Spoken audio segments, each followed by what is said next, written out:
নিয়ে যেতে চাইছিলাম? হ্যাঁ, আমি কি তোমার একাই ভালোবাসছিলাম? তুমি বাসো নাই? আমি কি তোমার কোনো কিছু খাওয়াইছি শিখাইছি? ইসলামী শরীয়ত মোতাবেক মেয়ে মেয়ে করে বিয়ে হয় না, এটা দেখছেন?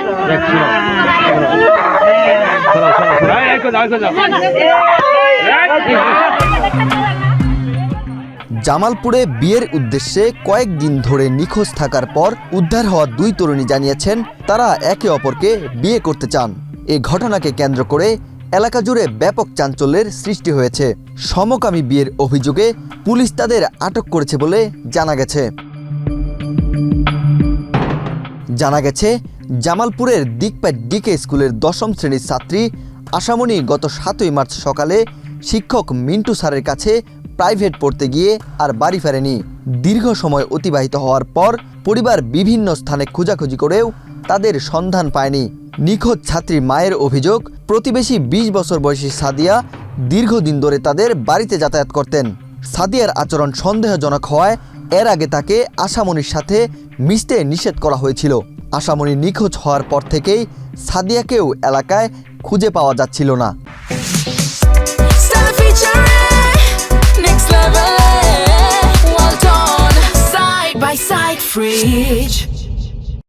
অভিযুক্ত সাদিয়ার স্বামী মোহাম্মদ কাউসার জানান, বিয়ের ৬ মাস পর থেকেই সাদিয়ার আচরণে অস্বাভাবিক পরিবর্তন আসে।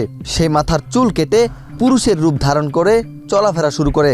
স্বামীর বাধা সত্ত্বেও সে নিজের বেশভূষা পরিবর্তন করেনি। জানিয়ে তাদের মধ্যে প্রতিনিয়ত ঝগড়া বিবাদ লেগেই থাকত। স্থানীয়দের দাবি, সাদিয়া সমকামিতার দিকে ঝুঁকে পড়ছিলেন।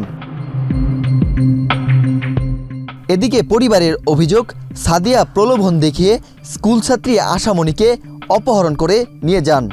দীর্ঘদিন আত্মগোপনে থাকার পর পরিবারের সদস্যরা মুঠোফোনে যোগাযোগের মাধ্যমে তাদের বাড়িতে ফিরিয়ে আনেন। বাড়িতে আনার পর দুজনকে আলাদা করার চেষ্টা করা হলে বাধে বিপত্তি। কিছু খাওয়াইছি, কিছু কইছি করছি, হ্যাঁ তোমার নিয়ে গেছি চোখের সামনে, চোখের দিকে না তাকাইলে কইছে। আচ্ছা তুমি কও, কও আমি যেটা সত্যি আমি এটা কইতাছি। হ্যাঁ কও কও। নিয়ে যাই কি আমি কারোর সাথে দেখা করেছি, কারোর হাতে রাখছি?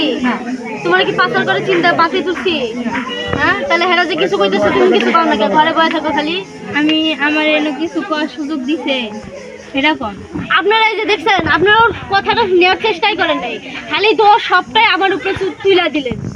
মানে আমার কেউ রায় দেখে আমার উপরে তুইলা দিলেন। আর হ্যাঁ সব আছে দিতে এক দেশ থেকে আরেক দেশে নিয়ে এই আপনি কথা কন না। এই শুনো, এই মেয়ে শুনো, তুমি একটা মেয়ে, ও একটা মেয়ে, হ্যাঁ মেয়ে মেয়ে কোনদিন বিয়ে হওয়া শুনছিলে? বিয়েটা ঠিক আছে, ও তো রাজি আছিল। আমি তো ও রাজি হলে তুমি না তুমি বুঝাইছিলা যে এটা হয় না? আর ও তো না বলো, তুমি তো বুঝো। তোমার বয়স কত? ওর বয়স কত? বিয়ে হইছে দুইটা। ওর বয়স কত? তোমার বয়স যথেষ্ট কত? পরিমাণ বুঝে। আরে তো বিয়ে হইছে ওর বয়স কত? না চেনে পড়ে। তাহলে ছোট পোলাপান, তুমি ওর সাথে ও যখন বলবো আচ্ছা, ও তো এরকমই বুদ্ধি হয় না একদম। তোর তো দুইটা বিয়ে হইছে, তোর আমি কত শুনে আপনি বললেন না। এমনই তো মাথার মধ্যে, ওর তো কোনো বুদ্ধি একদমই নাই। আচ্ছা আছে তো আচ্ছা বুদ্ধি নাই। শোনো, সর্বশেষ তোমাকে তোমার দুইজনের আলাদা করা হবে। তুমি কোনোদিন চেষ্টা করবে না ওর সাথে যোগাযোগ করার, তুমিও কোনোদিন চেষ্টা করবে না, ঠিক আছে? এই দিক থাকো আঙ্কেল, কোনোদিন চেষ্টা করবে না, এটা কোনোদিন হয় না। ইসলামী শরীয়ত মোতাবেক মেয়ে মেয়ে কোনোদিন বিয়ে হয় না, এটা পরিস্থিতি বেগতিক দেখে স্থানীয়রা পুলিশকে খবর দেয়। খবর পেয়ে পুলিশ ঘটনাস্থলে উপস্থিত হয়ে দুজনকে উদ্ধার করে থানায় নিয়ে যায়। এ ঘটনায় এলাকায় মিশ্র প্রতিক্রিয়া সৃষ্টি হয়েছে।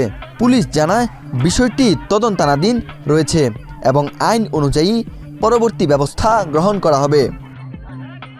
ওয়াহিদ হোসেন জিহাদ, বাংলাদেশ প্রতিদিন।